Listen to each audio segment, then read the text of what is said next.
तत्व की बात दूसरी क्या है, वो बड़े महत्व की है। उसको मनुष्य जब भूल जाता है तो उसका विश्वास फिर बुराई पर होता है। वो तत्व है अपने यहाँ का कर्म सिद्धांत।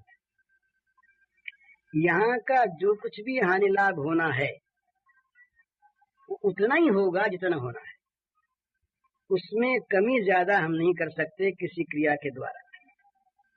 जो जाना है वो जाएगा ही, यूं बचाए यूं निकल जाएगा, और जो रहना है वो रहेगा ही, चाहे हम उसको चोरी से बचावें और चाहे भगवान को और रास्ता निकाल के बचा दें।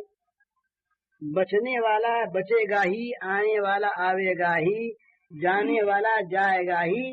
केवल पाप पाप हम अपने पल्ले भले ही बांध लें बुरा कर्म करके।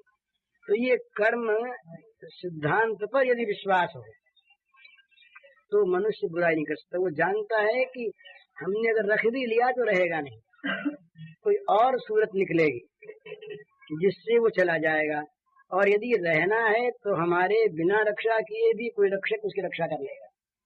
कोई रास्ता निकल जाएगा कि उसके ध्यान में चीज नहीं आवेगी। इस प्रकार से अपने आप को अगर एडजस्ट कर ले कर्म सिद्धांत पर मनुष्य, तो फिर सवाल नहीं रहता पाप का।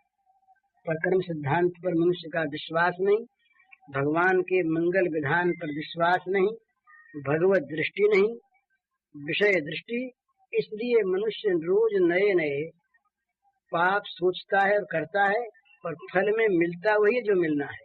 लेकिन वो जो बुरा करता है वो बुरा उसके साथ रह जाता है, उसका फल उसे भोगना पड़ता है।